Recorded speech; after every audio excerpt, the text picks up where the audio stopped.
Hey everyone, my name is Corey, and today we're going to be taking a look at the Pendragon 6th edition starter set. This starter set comes with a few different things. This is just the what's in the box. We'll see what's in here.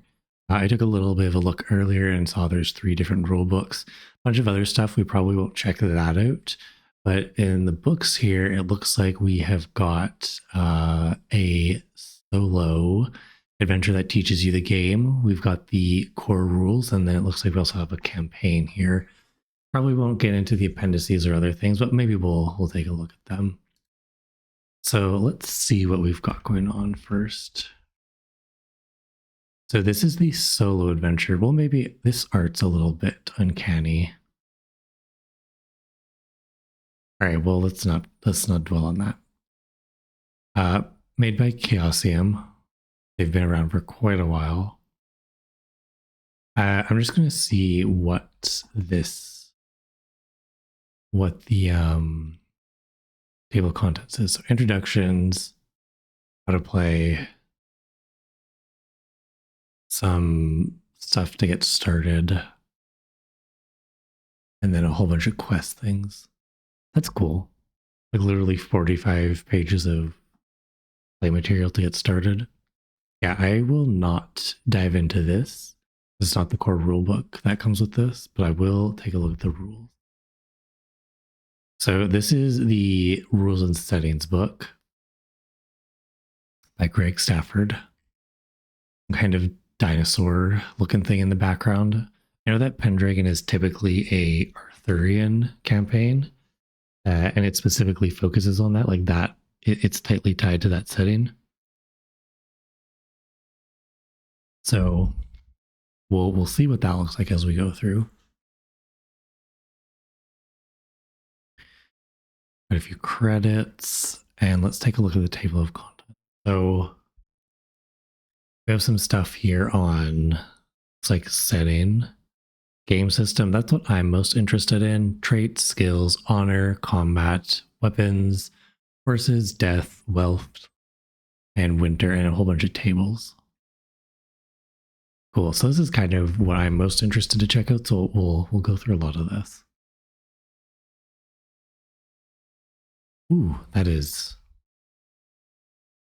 I don't know if I care for this typography. It looks, I mean, it's very timely of the time, but a little bit tough to read. Okay, so what we got here? Some introduction, lore. We're not going to dive into this. We have a really nice map here. Love this. Britain in the time of Arthur Pendragon. So we have Britain, we have Ireland, we have France. This is cool. I have a mixed European background, so this would be kind of ancestral in some ways. I have some family that was from, I think, like Eastern UK-ish. Okay, what do we have here? This looks like more stuff on the lore, which makes sense because we had the map there. A nice depiction of the classism system.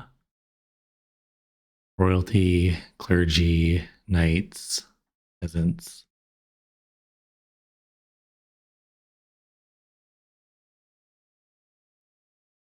The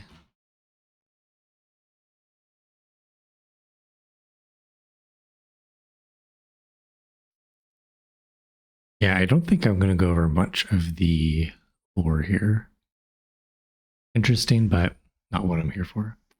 This is the game system. Let's learn about this. So to play Pendragon, you need a 20-sided die and about half a dozen 6-sided dice. 20-sided die determines your success or failure. This is how dice work. We already know that. For any number that quantifies a value or a statistic, so statistics range from 1 to 20. So, okay. You always roll against a statistic. If you succeed, you can check it. So it looks like you advance by doing things. I always love that.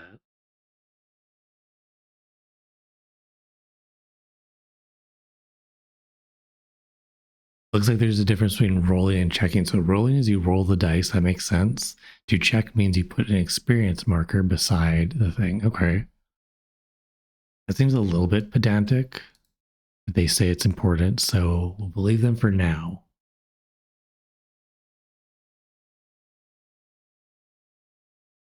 You want to roll as high as possible without exceeding your target value. Similar to blackjack. I didn't know that. I don't know off the top of my head other games that do that. That's a little confusing to me. I like the just roll high and you do well. Big numbies is good. I like it when you can look at the die and you know what's going on.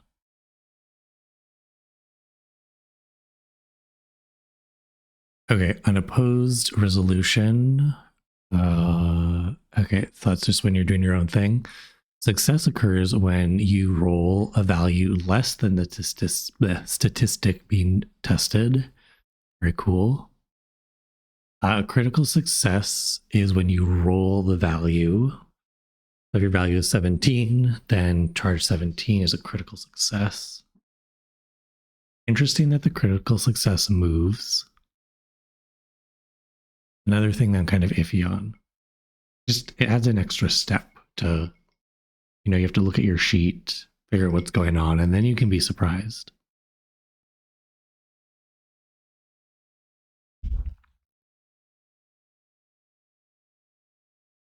What else? So then you had your modifier. Failure occurs when the die roll is greater than the value of the statistic being tested. Fumble is when you roll a nat 20.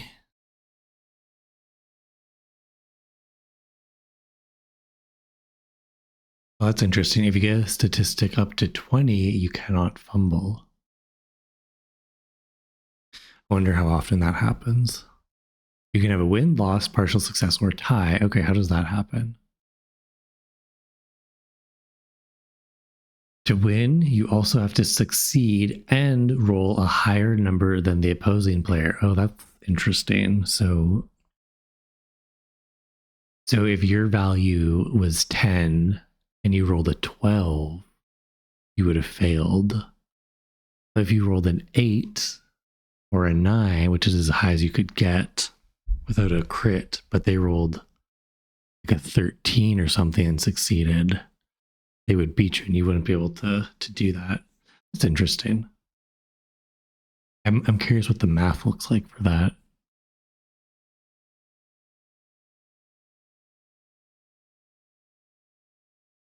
You win if you roll equal to or less than your statistic and higher than your opponent.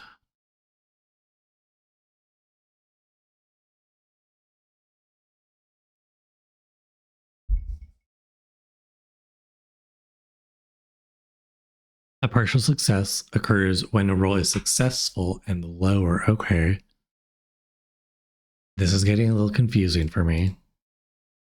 This is a lot of stuff to think about.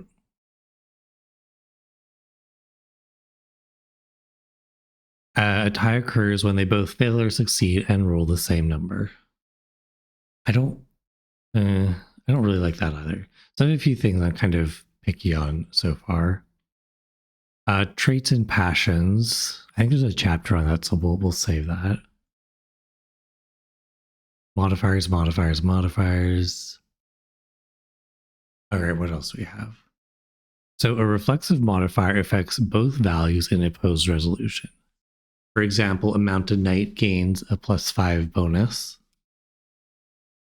And then the opponent gets -5 versus them. Interesting. That seems kind of like you're getting it twice.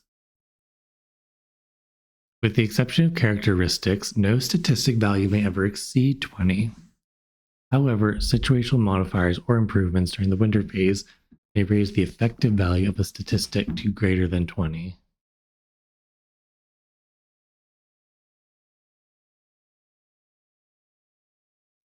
Interesting. Okay. That seems like an exception, so I'm not going to worry about that. Values less than 1. Your statistic may temporarily be reduced to 0 or less. Okay, more edge case stuff. Every trait, passion, and skill has a checkbox. 1 second, I just have a cough.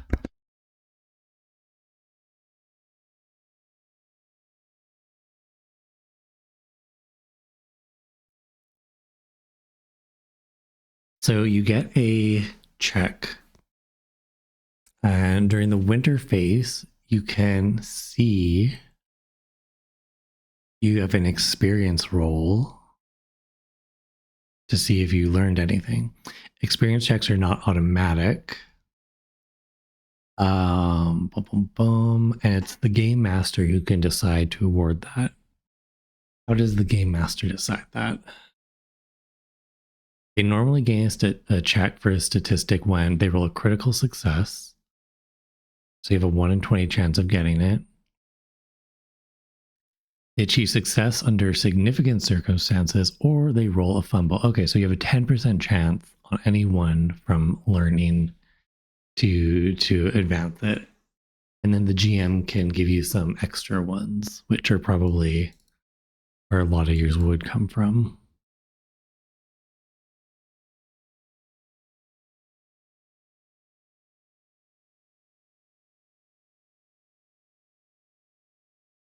If you do your trait or passion, then you can get a check there from the game master.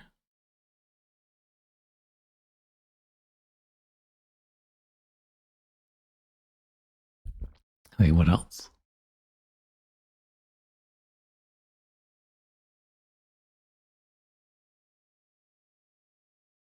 We have some abilities or characteristics. So your character has a size, a dexterity, strength, constitution, appeal. No wisdom, intelligence, or charisma, which is interesting. Those are, D&D isms, but this game is like Pendragon is quite old. So it's existed since a time where all of these things were very new and, didn't necessarily stem from that.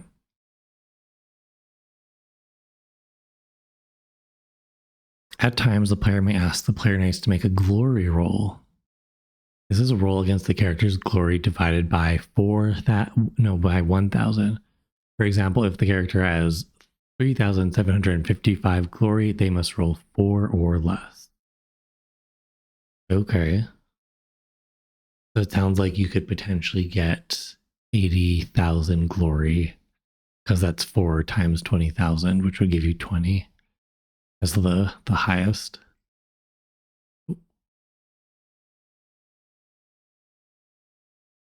You have some movement, which seems relevant for combat. And then you have squires, which I'm not too interested in that. We'll glaze over that. Okay, what are traits? Ooh, I like this thing, owl. Very weird nose and a smile.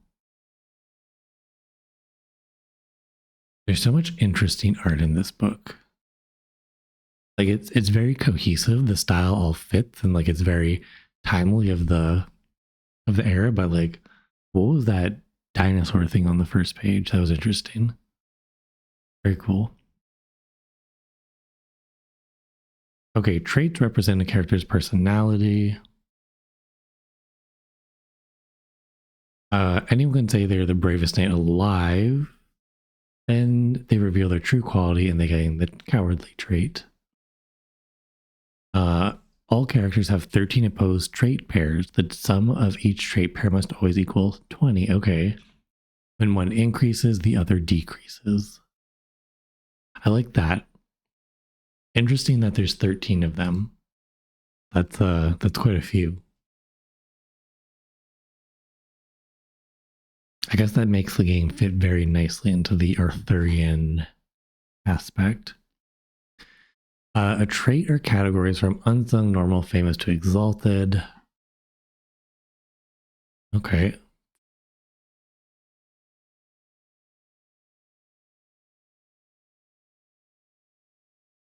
And And you can do trait rolls where you have to roll against the appropriate trait and potentially get some experience.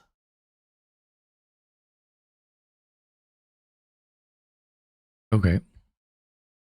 And then you have some examples of the result rolls there.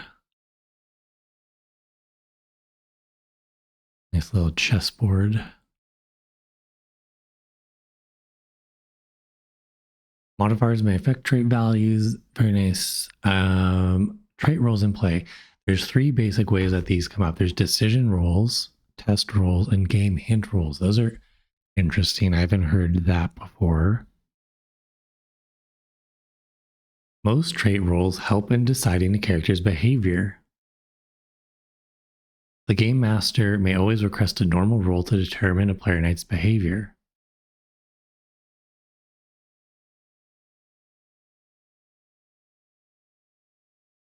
If you wish to act contrary to your trait, they must attempt a trait roll. Okay. Test rolls, some circumstances relating to supernatural forces require trait rolls because they're testing your moral or spiritual nature. That's interesting.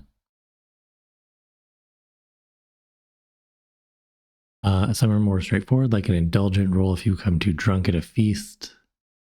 These kind of sound like, you know, the different skills that you would have. The game hint roll, this is interesting.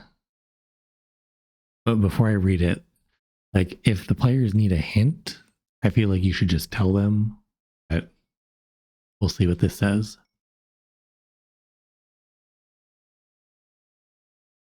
Okay, so if you think something is fishy here, you can attempt a suspicious roll.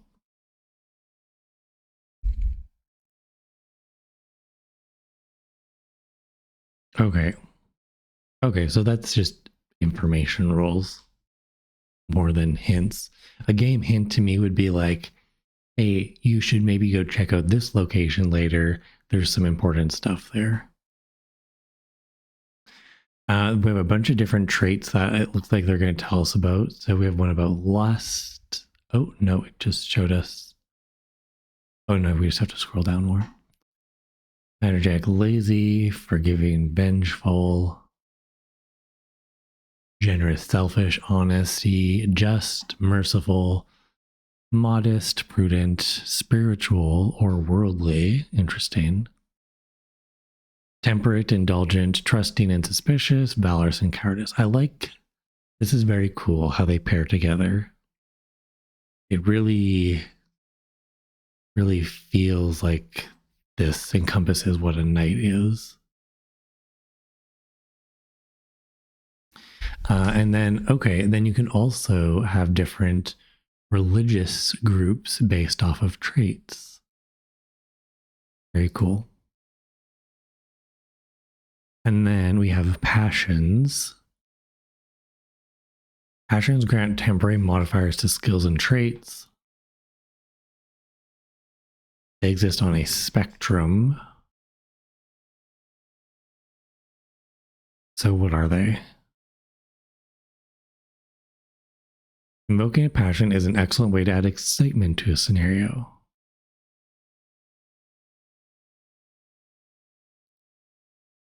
Okay, so if you succeed, you get a bonus to one of your rolls.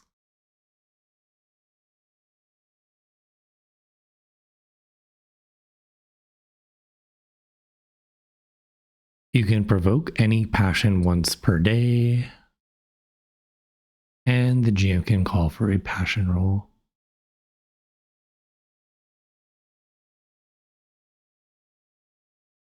Okay. So if you succeed, you gain a check to the passion, you're inspired, you have a passion crisis. That sounds interesting. If you fumble, you lose a point on the passion. Okay. Most of the time you'll be gaining passion though.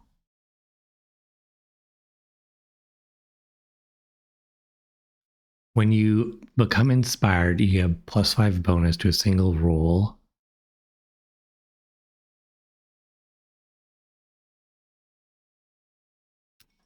But like, what is an example of a passion?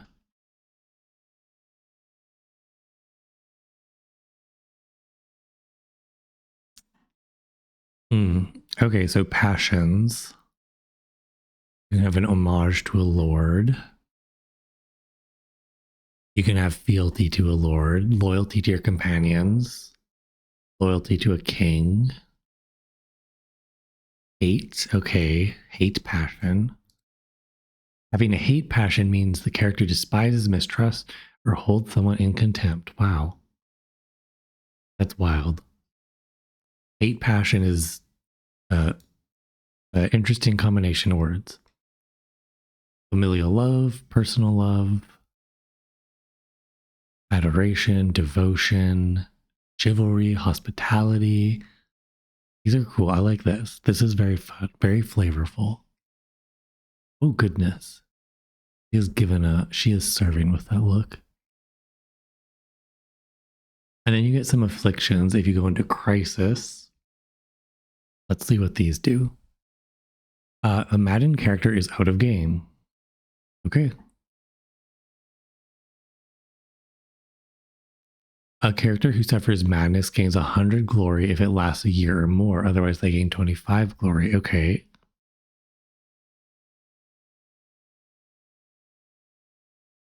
If you fall into melancholy, you get -5 to all skills. Okay.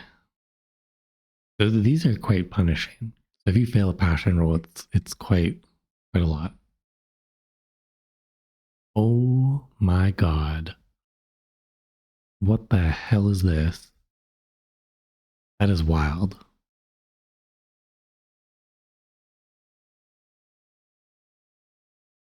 Knights can be cured of melancholy.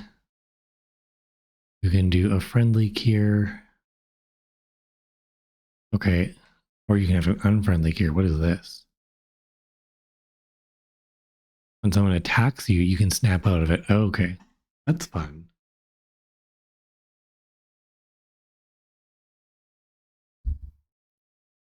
These mechanics so far are very, like, they really embody knightlyhood. Like all these words, I think they fit quite well.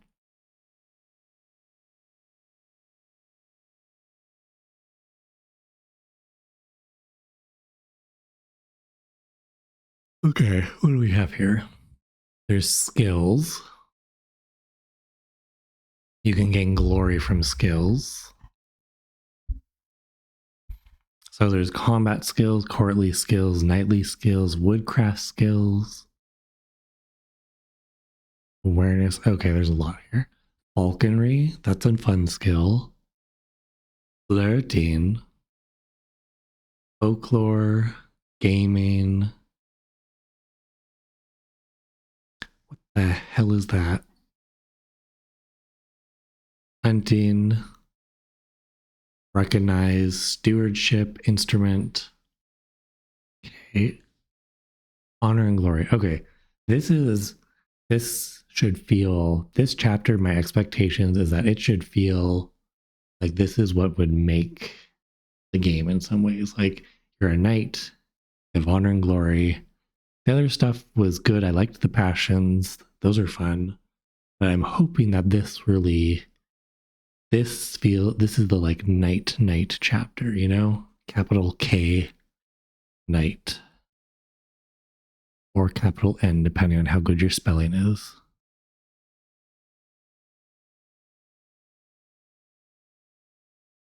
Gaining a check to honor requires the knight to perform an honorable deed. Okay. Such deeds are usually expression of the character's traits or passions. The game master may notify players of these opportunities. Yeah, that makes sense. It gives you pointed out. Some deeds may give a check to honor, including granting clemency to a folk when none was asked for. Okay, so it looks like do some stuff there. Oh wait, where's the glory? Glory is next. It's far easier to lose honor than it is to gain it. Once a knight has less than 5 honor, they lose their title and they are cast out. Goodbye. Player knights have to defend their honor. When someone publicly questions, doubts, or insults them, you have to protect yourself, I imagine. You have to defend your honor. When you defend your honor, you can attempt to use their honor as if it was a passion. Okay.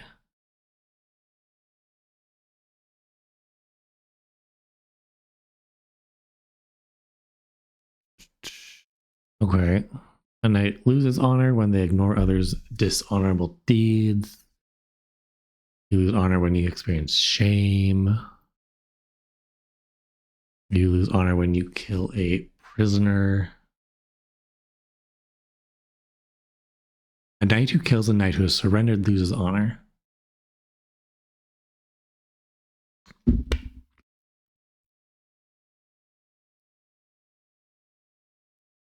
Okay, and then glory. I'm assuming glory tends to go up. Oh yeah, glory can increase but never decrease. Bad behavior results in loss of honor but not glory. Under the right circumstances, any non-routine act may win glory. You have to be successful and you have to have public knowledge of the deed. Okay. Never award more than 1,000 glory for a single deed. Such awards are a once-in-a-lifetime experience. Okay. So it says never do that, and then it's a once-in-a-lifetime. That's a little bit mixed messaging there, but it'll kind of make sense.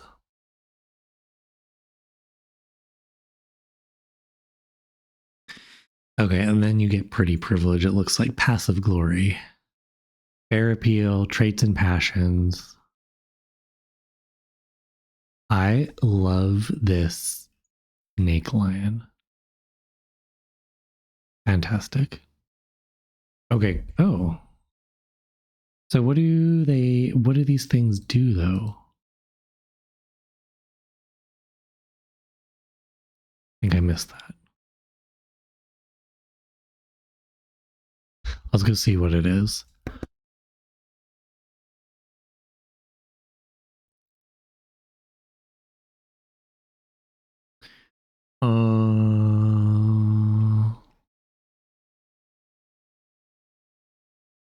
What do you do with honor though? Anything?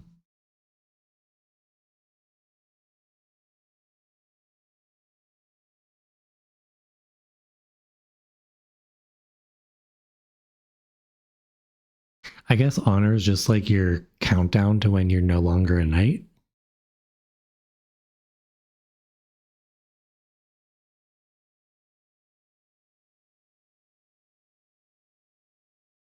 Let's see. Yeah, this was gaining honor. Honor is public facing.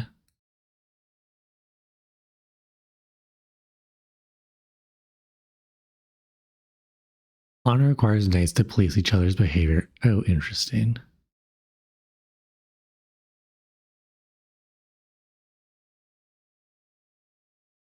Yeah, I don't quite understand what you actually do with honor.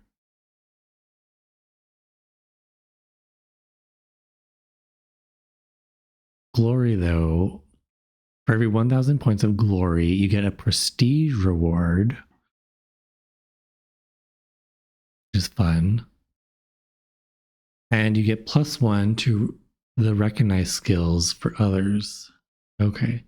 So this seems like your experience. Okay. Interesting. I was expecting a little bit more. Like the honor part is kind of, that seems, that should be doing something more. Maybe I'm missing that. The glory part is fun though. That's just like your experience. So that motivates you to be glorious.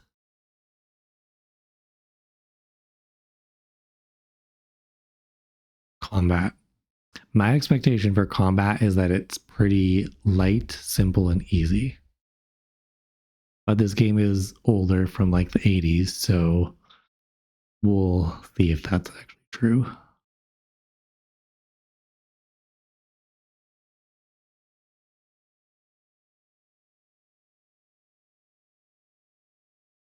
Okay, lore.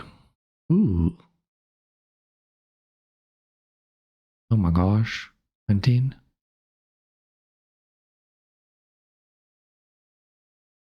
Whoa, what is this? Okay, so this is how you compare what happens in a battle. This is a little bit much. I would probably avoid combat if I had to bring this out. Okay, everyone, go get your opponent combat skill result table. Combat action resolution results. That's a little bit much for me, but we'll see. It's probably a little bit easier than it looks, maybe. So every time combat is joined, you declare your actions, you resolve winner, loser, movement. So you declare your combat action, whatever that is. You resolve your action, you get your outcome. The winner rolls a number of dice equal to their damage characteristic, modified by their weapon type and grip if applicable. Critical success adds 4d6. Okay. And the loser takes damage and checks for knockdown, drop, broken weapon, and armor, shield, and or parry protection in that order. Okay.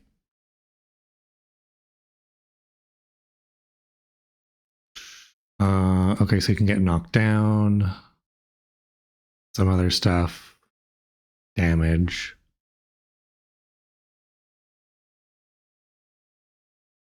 So you do have hit points.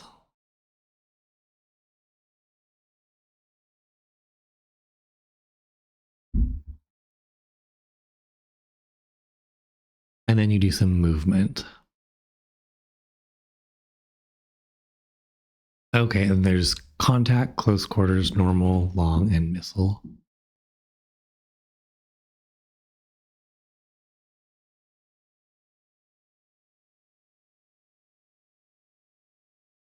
Okay, some stuff with your squire. These are a lot of things I don't really want to read. Oh, are these the actions? Okay, these are the actions. Okay, we'll look at them later. So you can attack. This is the most common action. Good. Try to damage the opponent using a weapon skill. Oh, that's your bread and butter. And then you can call your squire, defend, disarm, evade, reckless attack, withhold damage, zigzag.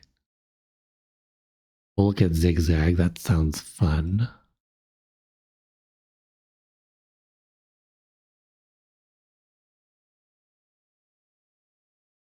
You can do a reckless attack.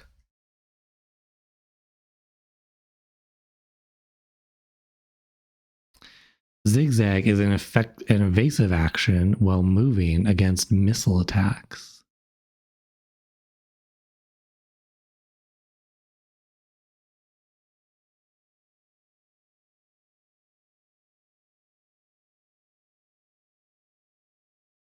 That's a lot.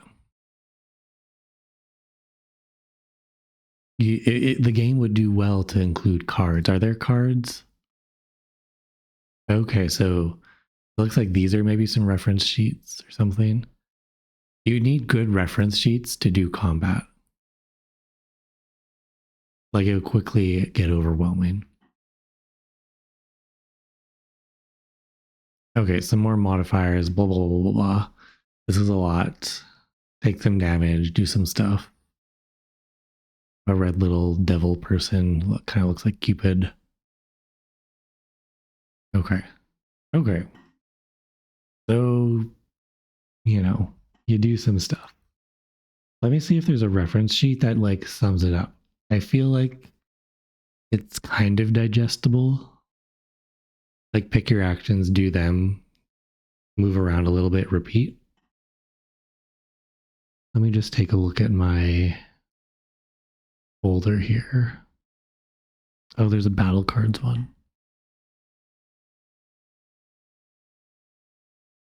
Oh, this is These are for the knights.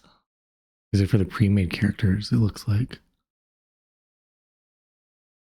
So your attacks would look like, here's your weapon, there's your skill, there's the value, there's the damage. Interesting.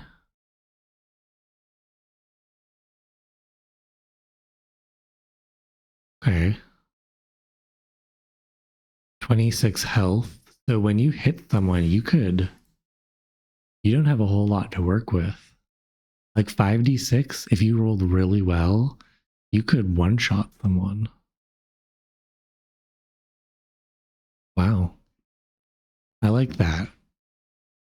Love a game that's very deadly. Arms and armor kind of looks like it says earns and armor. Earns and armor. Okay, then we got weapons and armor. I think we saw a little bit of that here on the little index cards. We have some weapons. This stuff, okay, the combat was, it's a decent chunk, but this feels like it's going to get a bit hairy at this point.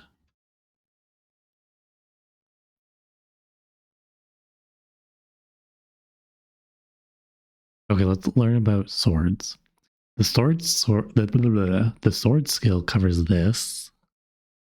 They have neither notable strengths nor weaknesses. Okay.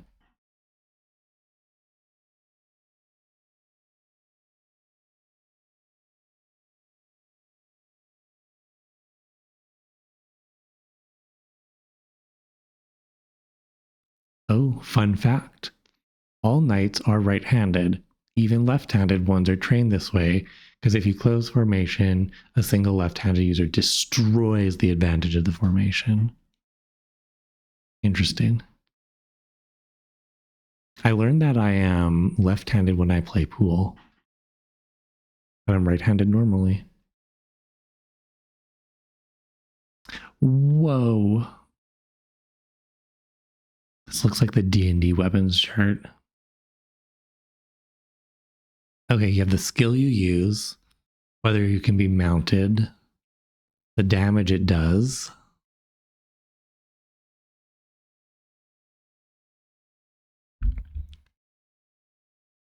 I like that it just lists what the advantage and disadvantage of each one is. Like a mace, that's good for doing damage versus armor, but it breaks on a fumble or by a sword on a tie.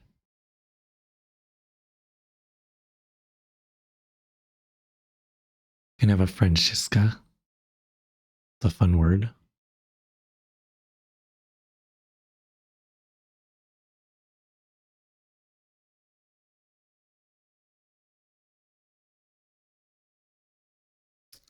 This is some nice art.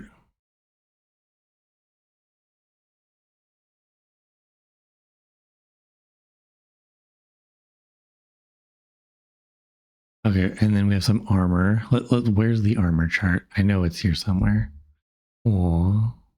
Little bleppin cat.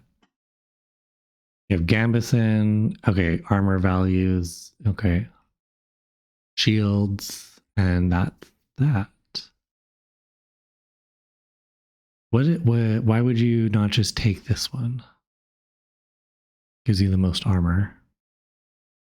Maybe it's more expensive? I don't know. The chart does not say. Horses. Oh my god. I love that. The knight and their horse form a close bond that transcends mere utility. Okay, I will probably not care too much about the horses. I find it tough sometimes to have a mount in games like this, because then it's like a whole extra character sheet.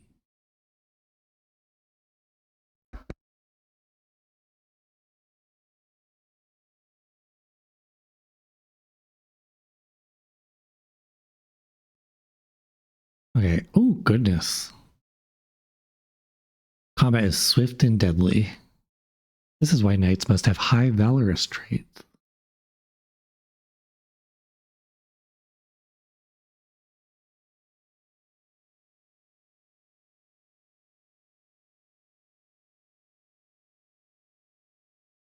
You are either healthy or debilitated. There's no middle ground.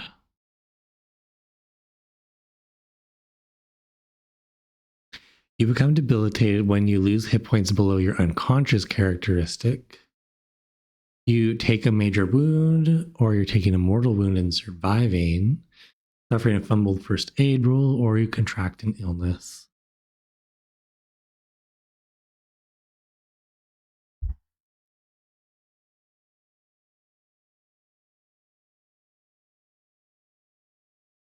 Okay.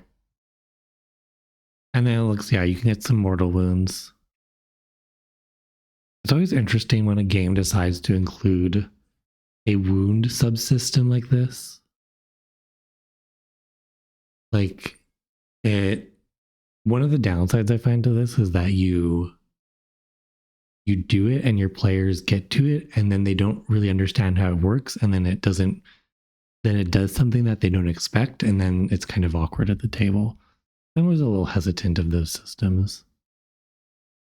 Falling damage, being near death, alien recovery, wealth and treasures. Okay, I like this. Let's learn about treasure.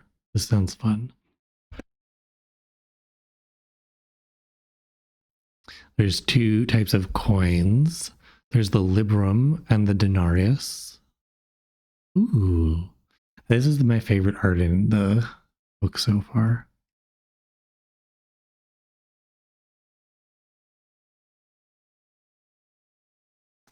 You can get treasure from ransom, loot.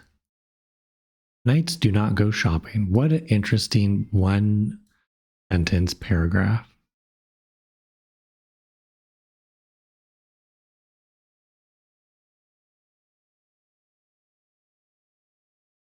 Oh, that's it.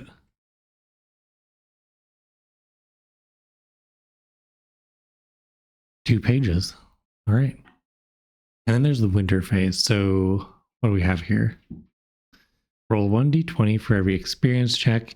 If the number rolled is greater than the current value, then you add 1 point. Interesting. Very Call of Cthulhu.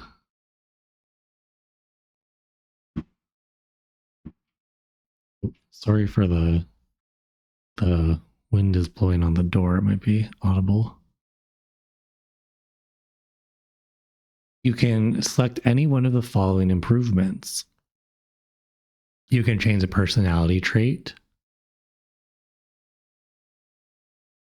You can change a passion, characteristic. You can train 6 points to any number of skills under 15. Okay. Train one skill up to 20. Then you tally your glory. You get passive glory. You get your prestige rewards.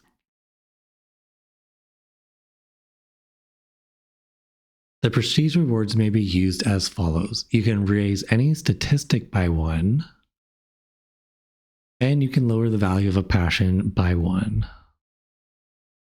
With that, another year in the life of the player knight is complete. Angels and clergy. The end. Oh, that is the end. That is it. This is nice for a quick start, for a starter set. Let's go back up to the table of contents. Here's the dinosaur.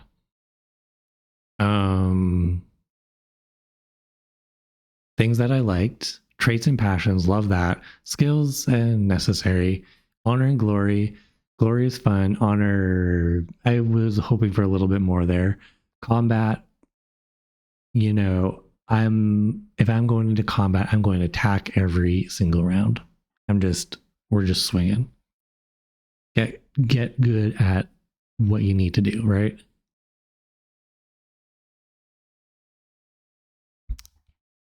Armor, horses, injury and death, wealth and treasure. Not a whole lot on the treasure, literally 2 points.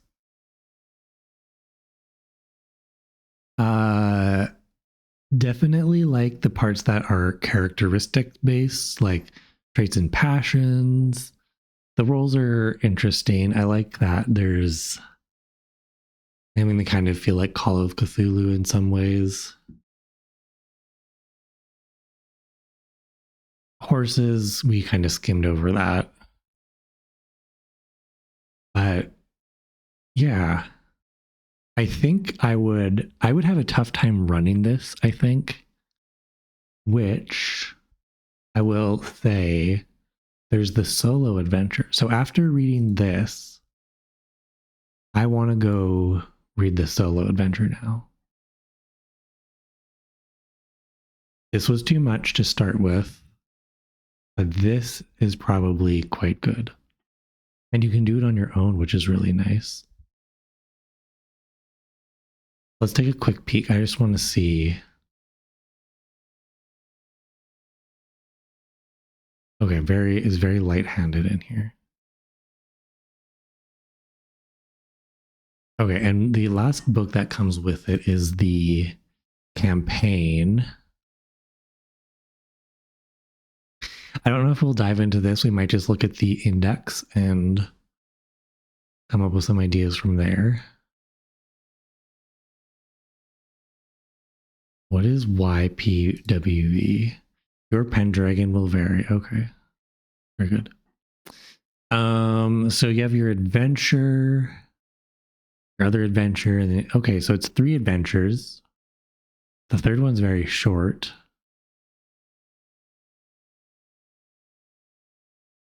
Okay, let's just peruse. Oh wow, there is so much interesting and creative art in these books.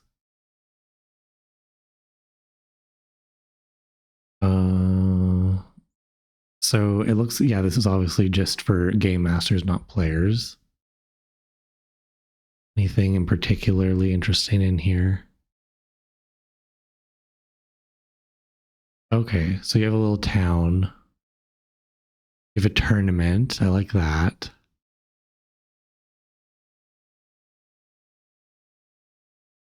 So it looks like the first adventure is a tournament, which that's fun.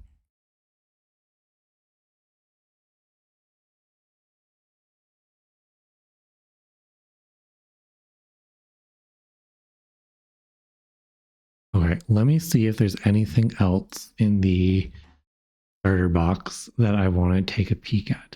There's the character folios. I want to see what a character sheet actually looks like. I think I was maybe missing that earlier. For God and St. George. Oh. Okay, let's by the stars, God and light. For some reason he's a little bit southern. Okay. This is Escutcheon. Wait. Escutcheon is what your sigil looks like.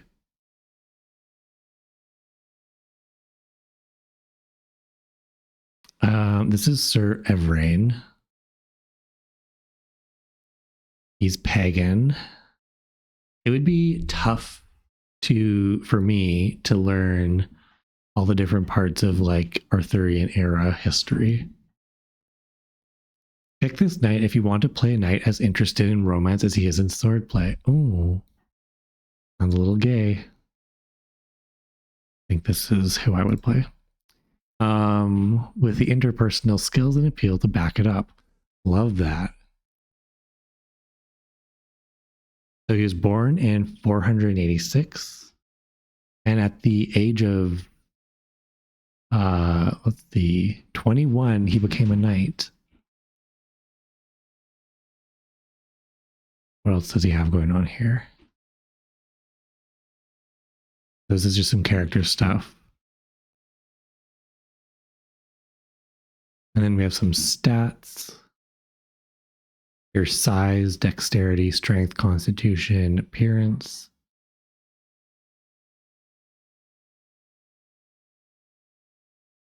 What else? You have some weapons. You have some health. You like vaguely learned what these do. Movement, current glory. Okay. Let's see. You have wounds. And then a bunch of different skills. So courtesy is high, flirting is high. I love that. This is definitely a character I would play. Intrigue, orate. What is this person bad at? Bad at religion, bad at hunting, bad at fashion. Okay. That seems a little backwards. How can you be so good at flirting if you're bad at fashion? Combat skills. Okay, so combat skills are totally separate. Oh yeah, and you do have a horse stat sheet thing. What else? Oh, and traits. Okay, obviously lustful. Energetic. Mid on those. Generous. He's a generous, lustful, energetic guy. Honest, proud, spiritual. Okay, so all of the other ones are kind of, I guess this is probably based off of the religion that you chose, I think we saw earlier. And then there's passions, passion for honor. Oh, you get quite a few passions. Who's this? Dame Linnell.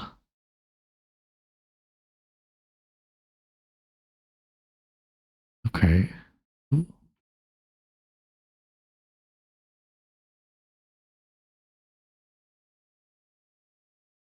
Hmm. So what's this person good at? They're good at fighting. Looks like. Okay, well, that is interesting. I think I would really need someone to either run this for me or I would need to do the solo adventure, which I might try. We'll see. Overall, it's very interesting. It wasn't quite what I was expecting. Some parts in here that, surprised me and I like it. There's some stuff that doesn't jive with me and I feel like, I would at the table just make that less important or focus on it less. So that's interesting. I kind of thought it might be a little bit modern because this is 6th edition, but it seems like it has held on to some of the older trends in gaming, like some traditional stats and stuff like that. I do think that this game, if you want to play a knight, it has what you need though, which is cool. So yeah, I think we'll wrap up there. If you have any thoughts on Pendragon, let me know. If you've played it, let me know. I'd love to hear what the vibe is for Pendragon. And yeah, thank you for tuning in.